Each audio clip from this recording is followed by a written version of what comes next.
It's Song Talk Radio with Michael, Neil, Phil, and the gang. Greetings out there in Song Talk land. Welcome to Song Talk Radio, the show where we talk about writing songs. The idea is that we all share bits of knowledge that we've come to accrue, and hopefully the audience sends in bits of information they've accrued, and all this accruement will make us all write a little bit better songs, which is what I'm shooting for today. I'm Phil, and of course, along with us, as usual, is Mr. Michael Proudfoot. How you doing, Michael? I'm doing quite well, thank you. Winter is upon us. It's a little chilly now. It is. And of course, we're very happy to see Mr. Neil Modi back with us. How you doing, Neil? I'm doing good. Back in our solar system. That is good. Which is a nice change. Yeah. That's right. And too bad you just can't talk about all those things that you were doing to save the human race. Oh, the universe. That's true. Oh, really? Yeah. Well, that's a lot of work. That's all about I can say. My lawyers advise me otherwise. That's true. But we'll find out soon enough. Uh-huh. That's true. Is the National Enquirer still around? I don't know. Because they used to cover that stuff. By a guy named Pecker. They did call me for an interview, but I thought it was spam. Yeah. But out there in radio and YouTube land, if you have anything to say to us, comments or gumbo recipes or thoughts on our various topics, why don't you send us an email to feedback@songtalk.ca. That's feedback@songtalk.ca. And of course, we will share them with the audience. All right. So one of the main things we're going to do today is we're going to talk about some theory stuff. Yeah, it's a theory. And so I was thinking about what we could do, and I said, hey, let's do the circle of seconds. And Neil said, no, it's not good enough. So then I thought, okay, circle of thirds. And he slammed the table and said, damn you, Phil, that's not good enough. So I said, okay, circle of fourths, and he almost hit me. I'm going to be honest with you. I was frightened. Because, Neil's temper is just, it's about to go off. And so he said, no, we're going to do the circle of fifths. And this is a circle of fifths. And it's actually something I've never quite really understood, to be honest with you. This little argument we had, Phil, I mean, that explains why I was absent for so many weeks, because I couldn't come back because it's like, he just got me too riled, too fired up. We had to go to couples therapy and mediation. I was just tired of getting caught in the middle. Mike was at the circle of 3.5. That's true. But Why are you Neil so and I obsessed with these semitones? Let's go microtones. So Neil and I wanted to stay together for Michael. Yeah, exactly. You can't forget the It's always for the kids. Yeah. So So as the resident circle of fifths expert, welcome to my TED Talk. Excellent. What I wanted to start with you guys is ask each of you what you think. If someone asks you, a songwriter or a musician asks you, what is the circle of fifths? What do you tell them? And if you don't know what to tell them, what's your confusion with it? Where does the gap lie for you? Well, for me, it's a visual way of connecting the key signatures of each of the 12, I guess, notes, and to find ways that are harmonious between them. Mm-hmm. So, and it's a visual representation of that, so you can kind of work your way around it. It's a circle, and as you go along, each one next to it is a fifth, I believe. If you go clockwise, yeah. If you go clockwise. If you go backwards, I just realized it's fourths. It's fourths. And then there are some things where there's overlap. But anyway, in general, it's a visual representation, and I knew nothing about it, and then you sent me the circle, mm-hmm. and I started using that in songwriting just when I was getting stuck, or not stuck, but where would I go from this chord? Now let's try that. It tends to make things sound very right and harmonious, which is the point. But you can also work against that too. So,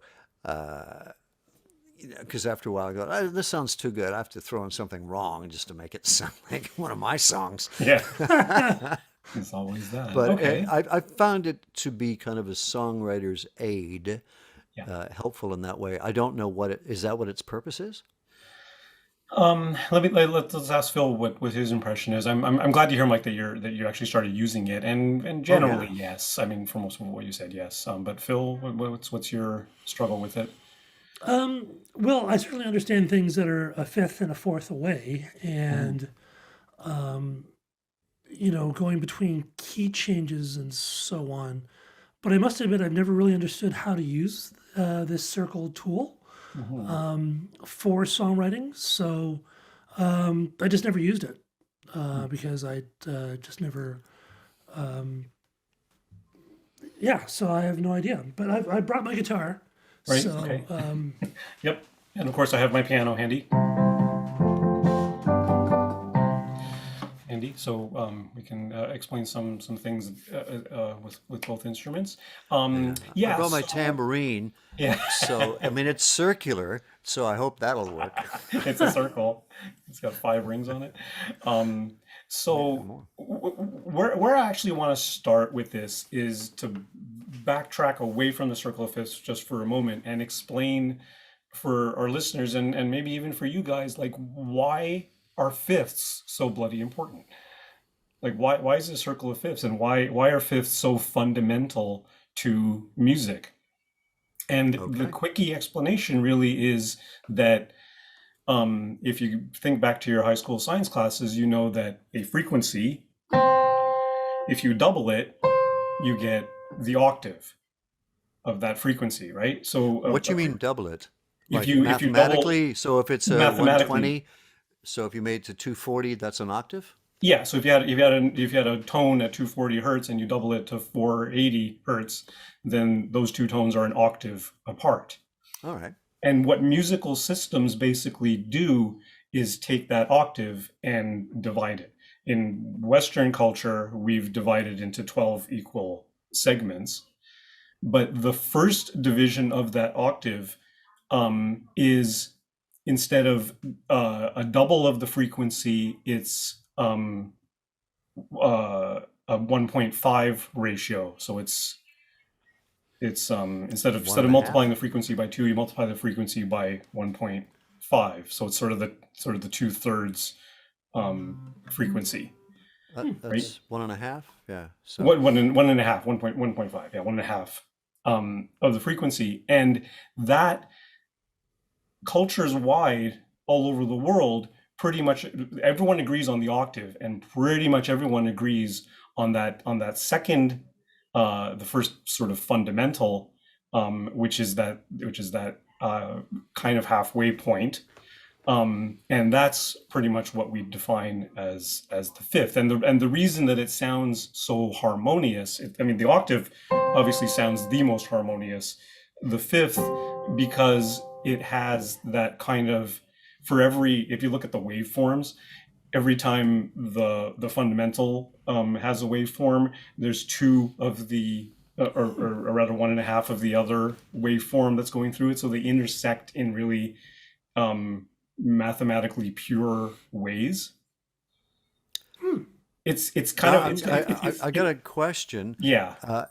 So why isn't it sixths if it's mathematical? If it's divided into 12 and you want to Yeah. get halfway through, why isn't it six? Why is it five? It just turns out that the six. Well, it really boils down to the ratios. We're not even at the point necessarily where we're dividing it into 12 equal notes yet, Oh, okay. right? Like if you think back to ancient times when music was first invented, discovered, however you want to look at it, the octave seemed pretty natural, and this fifth tone where you literally um you know half the length of the string, or rather 2/3 the length of the string, um or that frequency relationship just happened to be the most harmonious. And the reason being that scientifically the waves actually just kind of interact in a nice way. The other ratios like seconds and thirds and minor thirds, they tend to be a little less consonant. They're a little more dissonant, right? So, in other words, like we in Western culture value the fifth as a prominent tone relationship, and pretty much everyone all over the world, even if they don't divide the octave into 12 equal temperament scale like we do, the fifth is pretty universal. Like it exists pretty much everywhere, and almost every mode that you encounter, like different alternative scales and alternative tunings and things like that, the fifth is always pretty much there. There are some scales where they sharpen or flatten the fifth, but for the most part, that fifth is always pretty constant.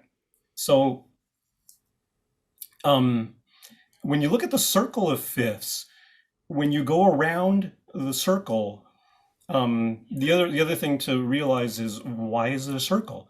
Because if you go up a fifth 12 times, like if I start way down the bottom of my keyboard and hit a low C, go up a fifth, I get a G, go up a fifth from there, you get the D, the next segment over, you go up a fifth from there, you get an A, go up a fifth from there, you get an E, a fifth from there, you get the B, go up a fifth from there, you get a F sharp, a fifth from there, I'm going to take the F sharp down because I don't have enough octaves, go up and a fifth from the F sharp, you get a C sharp, up a fifth from there, you get a G sharp, or an A flat, fifth from there, you get an E flat, fifth from there, you get a B flat, a fifth up, you get the F, and up a fifth, you're back home. You return back to the C.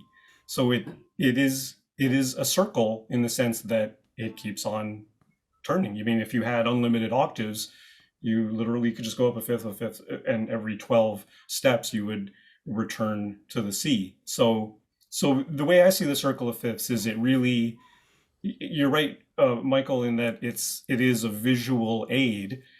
But what it's really great at is it kind of explains and shows the entire system of Western music. Like, it's all there, and almost everything you need to know is pretty much in there. Now, the thing, I encountered the circle of fifths chart like when I was in high school, probably maybe in middle school. I'm like, oh, this is pretty and okay, very nice and whatever, right? And the way they explained it in school was that it tells you how many sharps or flats are in every key signature, which it also does.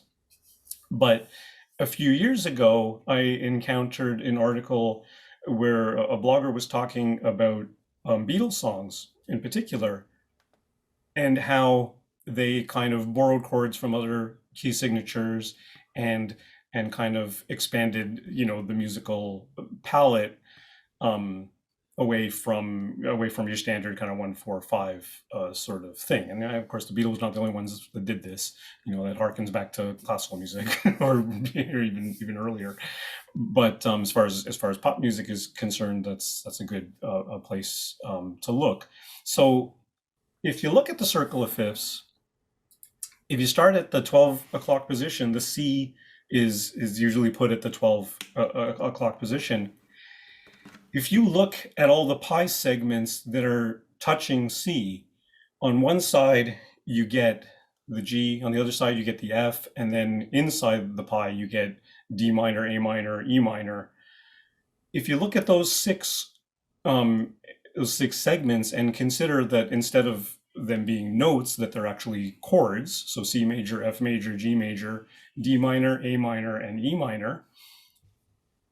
If you look at all those, the ones touching the C, those are all the chords that are diatonic, meaning they're the most harmonious if you're in the key of C, right? So if you're in the key of C, your 2 chord is the D minor, your 3 chord is the E minor, your 4 chord is the F major, the subdominant, your 5 chord is the G, which is the dominant chord, your 6 chord is the A minor. there is a seventh chord in there, but it's diminished, so we kind of bracket that because it's generally kind of not used in most popular music, right? So the thing that that occurred to me at that point was that, okay, so here we are, whatever key signature you're in, you've got a palette of 6 chords that you can develop chord progressions from, and they're all going to use the notes out of the C major scale, and we're never going to go outside of that scale, which is why they call it, that's what they refer to as diatonic. All the notes you're using in any of those chords take one of those. All the chords use some combination of those notes. So the first thing you can do is develop chord progressions based on those sets of 6 chords. Like that's kind of your starting point, right? We all know the 1-4-5 progression.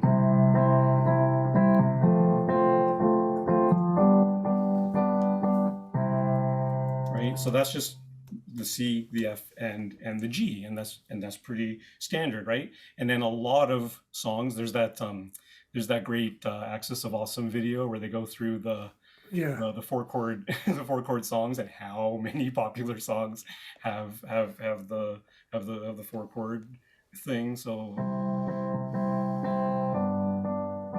the G, the A minor. With or without you. There's a billion songs. Speaking words of wisdom, let it be, let it be. Let it be. Journey's Don't Stop Believing.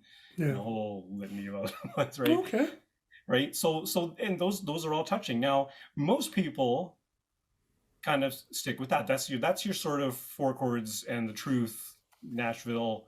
They stick to those in whatever key. If you're in G, then it's going to be the C and the D and the E minor instead, right? So it's just, you can transpose to any key on any starting point on the circle, right?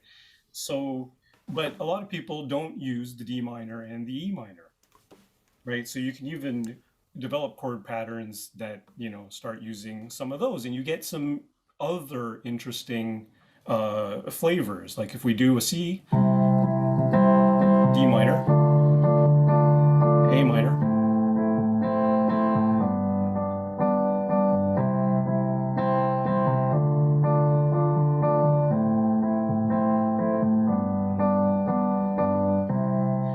What chords were those again? that's a C, a D minor, A minor, and a G. So you're still using that collection of 6 chords, but you're using them in different combinations. Most of the time you're going to end up with that G chord, which is the 5 chord, because that's the one that pulls you back to the one with the strongest sort of. I got a question. Maybe this is another time for it. You're demonstrating on a piano. Yes.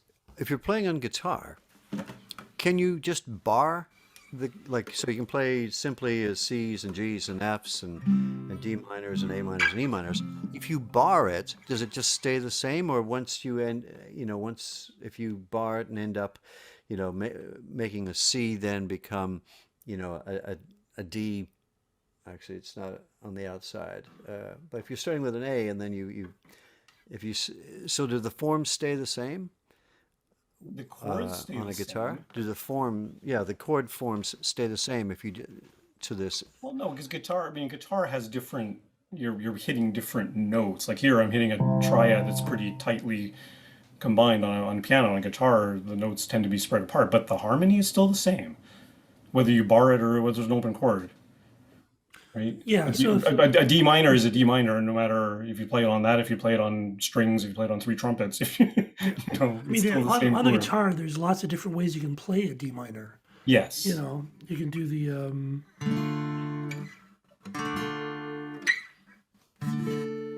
There's lots of different ways of playing a D minor, but it's still a D minor. It's just sometimes the notes are in different orders. Yeah. So you might have like the root and the fifth, and then a third, or so. Yeah. Yeah. Like what we're talking about is on a music level, irrespective of what instrument you're using. Okay. Got it. right? Right. So these chords are chords, and it's those arrangement of notes that makes the chord, no matter what instrument you're playing. So so given that we have that sort of combination of things, another one that I came up with this afternoon was C, an E minor, an A minor, and an F major 7. So again,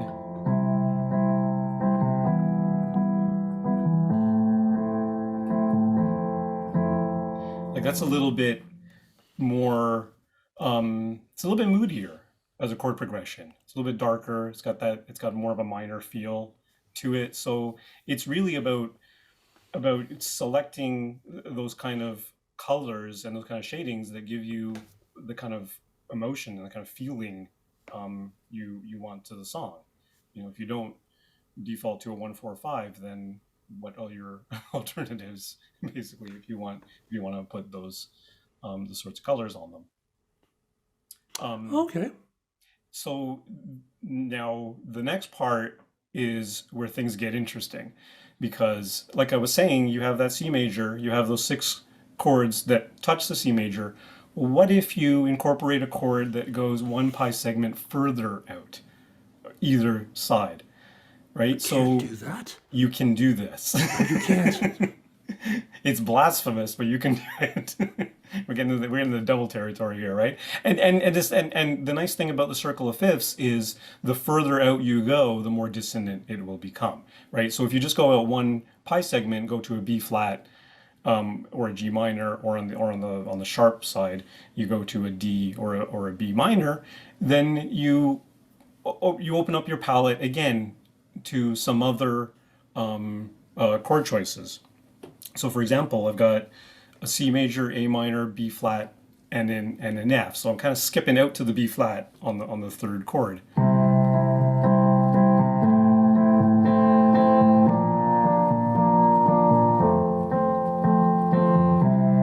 What are those chords again?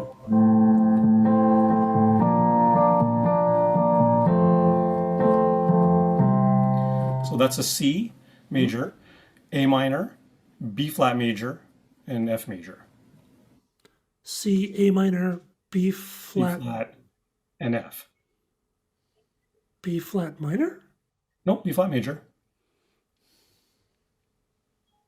Oh, okay. Right? So you're just going out, like the outer circle are majors, and the inner circle are minors. Oh, okay. Right? If you notice, B flat minor is way on the other side of the circle. That would be it's doable. You can do it, but it'll be quite dissonant. Right. Okay. It's really going to throw you off. So here's the other thing. When you decide to go out 1 pi segment, what you're essentially doing, like the B flat only has 1 note of that chord that is outside the C major scale. It's got that B flat note, right? So then you're kind of taking your major scale and you're doing like that bluesy thing to it, right? So you get the B flat instead of the B natural. There's only 1 note that's out of key. Okay. Pretty much. And same thing on the other side. If you go to the D major chord, the only one that's out of key is the F sharp out of the D major chords. There's only 1 note out of key. If you go out 2 pi segments further than your base 6 chords, then you start getting 2 notes that are out of key. Okay. Right. So, and that's why it pretty much sounds more dissonant, because you're going to a place now where it's really diverging from your base kind of key signature. Okay. Right. So the C, an A minor sounds good, but if you go to an A, you're kind of getting a bit further afield. Yeah. Yeah. And okay, well, here's an example where I did go 2 steps out, and you'll notice this one is actually an interesting thing, because I'm literally going on the outer circle C, G, D, A, and see what happens, right? And you'd be amazed how kind of bright it ends up sounding.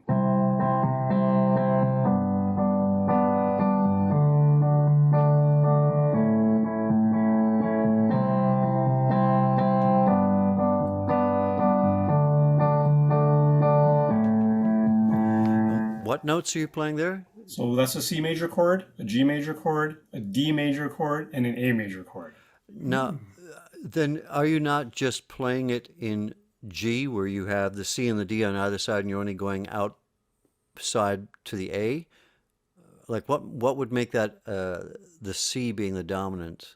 Like, why would this Well, be in you're the kind key of of C starting and on the not the C. key? The C is kind of the home position, right? And Right. the G, you could technically look at it that way,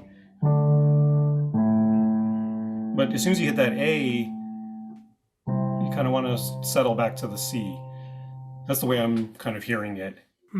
That your bass one chord, like what's really the home point of resolution in the chord progression, is what sort of defines what key you're in. And it would also depend on what your melody is too. I mean, Yeah, and your what melody is going to play a part in that as well.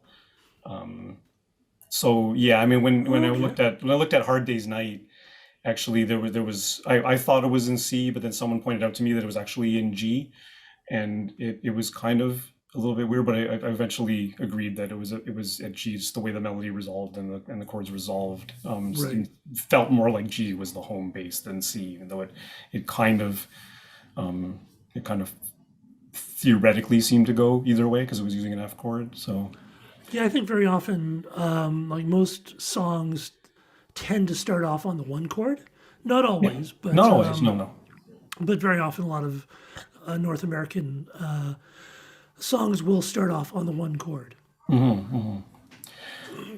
For sure, yeah. So that example that I just played, the C, G, D, this is one thing I recently learned, that if you want your progression to sound brighter, if you want your modulation to a different section of your song to sound brighter, you go clockwise on the circle of fifths, and it will sound. When you go from a C major to a G major bass, if you're in C for your verse and then G major for your chorus, just by virtue of the chord progression, it will end up sounding a little bit brighter. Similarly, if you go counterclockwise, if you go C major in your verse, say, and then F major in your chorus might sound a little bit darker, Right. right? Which is an interesting thing when you look at modulations. It's like, wow, okay. If we So now, do you also use this as a way of guiding choices for modulating to new keys, like what you might do in a bridge? Yeah, absolutely, absolutely. That's what I'm saying. If you want to go if you're in C for your verse and chorus, say, then you can flip over to D, say, for a bridge. If you want the bridge to really heighten and at least have the support of being brighter. I mean, like you're saying before, it's really going to depend also on your melody and Right. rhythm and all those other things that go into making a song. But as far as the harmonic is concerned, and similarly, if you go from the C to say a E flat major for your bridge, that may end up sounding a little bit darker. These are kind of tendencies. Yeah. There's nothing to say that it will, but Well, something I do very often if I'm writing a song in G, for the because I've always been very familiar with the 1, 2, 3, 4, 5 chord progression, the Nashville style, yeah, just from my background. But I'll usually modulate into the minor of which isn't really. I used to think it was a minor of the chord, but it's not, because I would be if the verse was like G, D, and C, very often I'd go to the third for the minor, like use the B minor yeah, key change. yeah. Which is a key change too. Absolutely, it's a fairly consonant key change. Like it's gonna that's gonna sound pretty harmonious and fill it in nicely. This might be really a like good. This might be a good time to listen to something, actually, because the modulation into the bridge is really interesting in something. So a relative minor of Yeah. like the relative minor of C is A, I guess. Yeah, it would be Yeah, that. like Yeah. on a circle of fifths also tells you your relative majors and minors because you just go inside the pi segment. Right, because that's actually a sixth as opposed to a third. Because a third Yeah, in C is, yeah. It's a third down if you want to look at it that way. Like A to C is a third, is a minor third. If you yeah, look at it the other way, but because the yeah, C, because C to the A is the sixth. Yeah, yeah, a third from C is an E. yeah, yeah. Which is in there too, but yeah. So shall we play this band you keep on talking about, the Battles? I think The they're called battles, the Battles. the Is bugs. they're Yeah, new? I think they're new. yeah, they've been around a little while. So something is written. It's one of George Harrison's songs, and it's the second track on my favorite Beatles album, Abbey Road. And I think that could be my favorite album just because of these kind of musical changes. Like they do some interesting things, but some of the older stuff is very consonant in the six chords Yeah. in the circle of fifths, right? But some of their later stuff, they got a little more adventurous. So in this song, the the little sound bite at the end of the verse, da, da, da, da, da, that little string thing that they threw in there is really interesting because he's going from like the song is basically in C. At the in the beginning, he does borrow a D major chord in the middle of the verse. It goes back to A minor, but then that little musical interlude thing, that 1-2 bar musical interlude thing, he's actually going from an F to an E flat. So he's actually going like 2 pi segments over and then back to a G and then back to a C to resolve. So he's kind of borrowing a chord from like way over on the circle of fifths and then coming back quickly. And then in the bridge, it's the resolution to that little musical thing goes from the E flat to the G, and then he modulates on the other side to the A major, and goes through the bridge in A major, and then comes back, uses that little musical interlude thing as a bridge to come back to the C major for the final verse. All right. Well, let's take a listen to it and see if you can follow along. Mhm.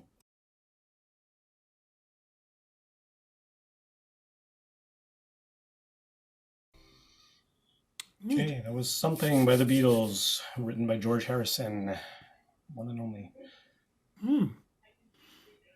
Yeah, interesting. And how going to a D7 as opposed to a D minor seventh, which is interesting. Yeah. So they didn't necessarily follow the minor of the 2, 3, or 6. Yeah, yeah, Which is cool. that's the other chord he borrows. Yeah, yeah, and Neat. the D7 I think resolves to the A minor, doesn't it? Where was the D7? On I Know I Believe in How? Oh, eventually. Oh, okay. On the how? On the How, yeah. Yeah, yeah, Okay. With a 9. It's a D7 with a 9, by the way. yeah. Okay. For those of you scoring at home tonight. Mm. Yeah. So Cool. yeah, that's an interesting piece, and especially that shift into the bridge. Like it's kind of, I mean, quite frankly, when you get to those kind of moves and those kind of modulations, it ends up sounding a little bit Broadway musical theater. It's kind of those kind of moves, but it can work. Totally. That's in a interesting, song. yeah. And the other thing about selecting these different chords is that if you start there, it's going to lend you or make you come up with, I think, different melodies for sure, right? Because Right. then you can start working with the D flat, the F sharp, the B flat, the F sharp, and the C major, and see where it takes you melodically as well. It's interesting. I guess when I saw the circle of fifths, I always thought you'd go sort of like across. No, if But you you don't go do it if you at go all. from a C major to an F sharp major, that's Beautiful, a man. that's a very dissonant, like, clear across. Like, Yeah. you would not. Maybe if you're writing a horror score. I don't know, but yeah, it's. I mean, it's not to say that it can't be done. That's true. If that floats your boat, then by all means. But just keep in mind that most people are going to find that pretty jarring. Yeah, that's true. Well, and you have a song that you wrote that you. Yeah, I think I wrote this song from my band Bay Shelter. I wrote it together with Eddie Amon, the lead singer of our band, and I think I wrote this song about the same time that I had these kind of realizations about the circle of fifths, which is why I always go back to this song to talk about the sort of changes. So the song is called Light Your Way. We wrote it in 2017, and it's basically in E for the most part. So like the verse and even the pre-chorus play around with those chords that are. So if you look at the E on the circle of fifths, there's an E, there's a B major, there's an A major, just the 5 and the 4, and there's a C sharp minor, which is the relative minor of the E. And in the pre-chorus, I introduced the F sharp minor chord, which hasn't appeared yet in the song, and that's pretty much it for the verses and choruses. And then for the guitar solo and the bridge, we decided to go over a full 4 pi segments to the C sharp major key. So we're going from A, which is at the 3 o'clock position on the circle of fifths, and we're going down to the 7 o'clock position, C sharp major, for the bridge. That I found it actually pretty easy to get back into the chorus, back into E, because then I just kind of work my way back to the B major, and then, which is the 5 chord, to bring me back to the E major for the final choruses. So it's especially the modulation into the solo section and bridge, I think, that makes the song kind of interesting from a harmony standpoint. Cool. Anyway, Well, shall we play it? let's run it. And of course, you can get the lyric sheets for this at the on the show notes. So Yes. it's actually worthwhile getting it and listening to it. 'Cause- Yeah, and for listeners on the podcast, this episode especially, we should have said this right off the top. This is one where you want to be on the website, songtalk.ca, because we'll post up the circle of fifths diagram and the lyrics and chords for something and for Light Your Way. So That's true. follow the dancing ball. That's right. Okay, here we go.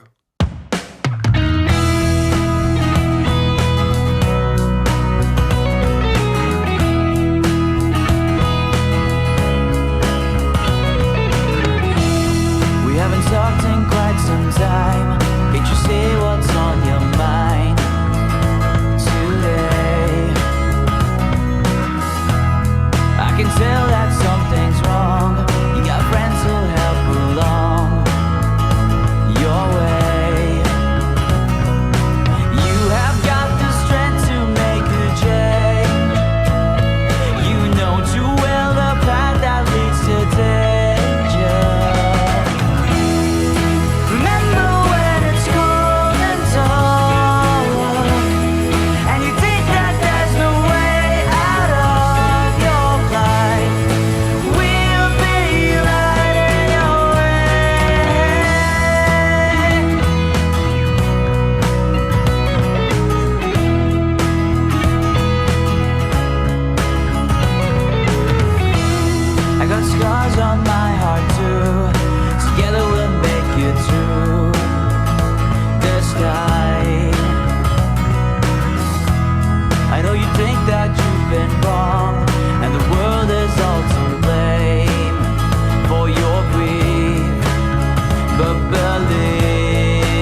Yeah, the chorus. So the verse is in what, and then the chorus goes to what? The verse is in E, and then The, the the chorus. verses, the verse, pre-chorus, and chorus are all in E. It's They're the all. bridge that goes to A sharp, to C sharp. So so it's just the vocal melody that climbs for the chorus then, Yeah. but the actual notes. Yeah, I mean the chord pattern is different. It's still in the same Hmm. key, but it's still Yeah. starting on E. But and rhythmically, it's much more complex in the chorus. The chords change a lot faster, and on the offbeats, and it's more, Right. yeah, it's more complex. But harmonically, it's all within the E and the family of chords that are diatonic with E until the bridge is when we scoop over the guitar So you solo s- where it starts. Hmm. so it's C sharp because in A you have the C sharp minor. Yeah, So in the verses and pre-chorus and chorus, there's C sharp minors. But the guitar solo and the bridge go to C sharp major, oh, okay, all right, which is an awkward key for anybody, but hey. yeah, it's true. Neat. Hmm. So now when you were working on this song, were you kind of like looking at the circle of fifths, or did you just kind of sort of realize that after you finished? I think it was. I think the pre-chorus I might have been looking at Circle of Fifths, going, okay, we haven't used the two chord yet. Let's pop in the two chord. Um, for this, almost for the sake of doing it, just Yeah. to give it a bit of a difference, right? And of course, it lent a different melody, like I was saying before, right? And then for the bridge, I don't remember exactly. I think we just kind of stumbled on it and be like, oh, this sounds nice, and like the bridge actually, when the guitar solo hits, I think it does sound brighter, right? We're going to a sharper key signature, and it kind of opens up the song a little bit, and then steps it back again for the chorus. So I think for that one we just kind of fumbled about and found it and be like, oh. And then when I looked at Circle of Fifths, I was like, oh, look at that. It's actually 3 pi segments over, which is a bit of a significant move. Interesting. Okay. It's the same one. It's the same one actually that George Harrison used, because he goes from C. He goes three pi segments over to A for his bridge. Hmm. So if he was alive, he could sue me. That's right. Oh, interesting. Yeah. So actually, I now sort of understand. I certainly understood like fifths and being able to do like the whole sort of what fifth is a fifth is a fifth. Yeah. But to actually understand how this tool is used is quite neat. Mm-hmm. Michael, does it make sense to you? Yeah. I mean, going back and forth, like the idea of going forward or going clockwise, you go to fifths, and going backwards, you go to fourths. Is But it all depends on what your root chord is, Yeah. and it's yeah.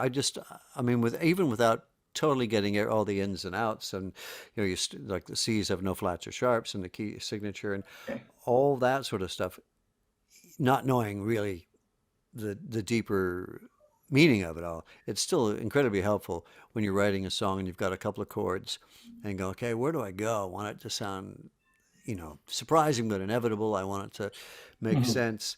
And if you check with the circle of fifths, you can kind of say, oh, I'm working on these chords, so this one here should look good too, or should sound good too. Or let's go, a couple more over and see if we can work in something that's a little unusual. Yeah. So I find it to be a very useful songwriting tool for sure. Yeah, absolutely. Absolutely. Especially like you say, well, you said at the beginning, Mike, when you're feeling not necessarily stuck, but I wonder what the next chord could be. Hmm. I wonder where I can modulate to for the chorus or for the bridge or for the like whatever, for the second half of your verse, hell.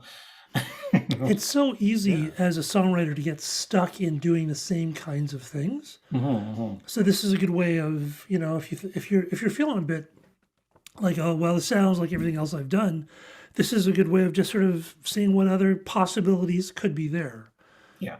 as opposed to just sort of like hitting stuff like a chimpanzee Yeah. or an orangutan. Even though I know this stuff pretty well, my default is kind of, A minor, C, F, okay. Yeah. You actually have to, consciously think, oh, I want a brighter tone for this. So I'm gonna see what happens if I throw in a D7. Okay. Oh, that's a little bit, that's the kind of shade that I want. So how do chord extensions work on this? So when you get into like an A minor seventh or an A minor seventh with a ninth type Yeah, thing. I mean, an A minor seventh is still at its core an A minor. Right. So you can do that. Like extensions are a little bit, to me, the way they're kind of, I mean, they're not secondary. They're pretty essential a lot of the time to the Yeah. to the tone and to the sound that you want. But as far as the circle of fifths is concerned, the circle of fifths doesn't really address extensions or suspensions or any, I mean, suspensions arguably don't even fall into this at all because they're not minor or major by virtue of how they work. But yeah.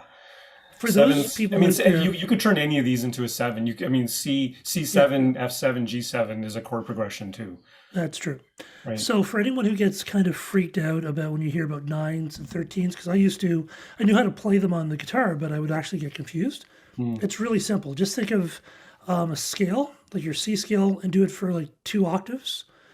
And how you build up a chord is you just skip a note. So you skip a note, you have a third, you skip the fourth to five, that's your triad. You skip a note, you add a seventh, there's your seventh, then you skip a note, and then you add a ninth. So it's just constantly skipping a note. It's actually not that complicated. It's not. It's just a way 1, 3, 5, 7, 9, yeah. 11. And then Running out of 13, fingers. and they're just you're just skipping a note and adding it on top. So Yeah. it helps if you look at a piano and look at just at the C scale, because you're just using the white keys, Mhm. and then just start on C, and then skip the D, and then add the next one, which is the E, and just keep on doing that, and that's how you do the extensions. So Yeah. I don't know why it took me so long to figure that out, but One thing I will say, one thing that's come acutely to my attention lately, more recently, is dominant seventh. You guys know what they mean when they say dominant seventh? No. So the dominant When chord it's really is, pushy. yeah, it's very pushy to the seventh degree. where's a A lot of dominant- weather? Yeah, a dominant chord. Okay, so a dominant chord is the fifth chord, right? So for C, G. Now the dominant is a dominant because it really wants to pull back and resolve to the C, right? If you make that dominant chord, the 5 chord, into a seventh chord, it has a different kind of pull, and arguably it's got more of a pull back to the 1 chord. So so instead of going C to G, you're going C to G7. Is that what you're saying? Yeah. Okay. Yeah, so that's a G. So that's C, and then here's a seventh. G7.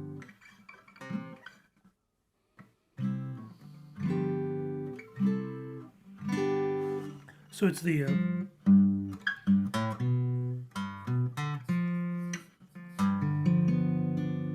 Yeah. or, and of course I always like this one, which is, but that's an augmented, and that's for a different show. That's a different Oh my show. goodness. Augmented. Well, man, we were nerding out on this, I think. Oh yeah, yeah. This I like is, nerding out on this stuff. This is good. This is a really handy tool, I think, for people out there. And so, I mean, like I said, like Yeah. it pretty much Very tells you useful. everything you need to know about Western music. It's all there. Yeah, because so don't forget you can download all this stuff from the show notes Yes. on the website, and please visit there because it makes us happy when you do, and we do pay attention when you do it. So We do. We really like it. that's true. So, Mike, does this make any more sense to you? Yes, it Maybe does we're- actually. It's made a lot Yes, more it sense to me, I does. think. Yay. So I think that was pretty cool. So Awesome. thanks, Neil, for that. I know it's Yeah. a fair amount of work, and it's awesome to have you back. Yeah. I'll do Yes. that. Because you know, let's face it, we're not the Archies without that Jughead beat. I don't know if anyone remembers that, but there was a band called the Archies way back in the cartoon, and Oh, I remember the cartoon. yes. Kind of. Yeah. it was really cool, but yeah. Well, that music means it's all the time we have on Song Talk Radio. Don't forget, we want to hear from you. So why don't you send us your comments on Twitter, Facebook, Instagram to @SongTalkRadio, or send us an email at feedback@songtalk.ca. And if you happen to be listening on the podcast stream, why not check out the YouTube channel? Because we're all in boxes now. Let's see our lovely faces. And if you're on YouTube, why don't you check out the podcast? And if you're on both, just send us some money. Subscribe today to the Song Talk Radio podcast on your favorite podcast provider. And don't forget to sign up for the free newsletter at the site as well. You can find links to all the products, books, and web services we mentioned here on the show on the resources page. And wherever you are in the world, please join us online via Zoom for the next Song Talk meetup. Free to join on meetup.com and free to attend. Stop by songtalk.ca for that link. Most of all, we'd like to thank you, the home listener, for following all this stuff. And I just knocked my microphone. You can follow Neil You're at... so professional. At neilmodi.com. It's my first day. And Michael, how can people get more of you? Well, they can get a little bit more on Instagram at Proudfoot420. And of course, get more of me at philemery.ca. And stop by the website at songtalk.ca to browse past shows and find out how you can be a guest. Stay safe, everyone, and keep on writing. Right. So long. Good night. Bye.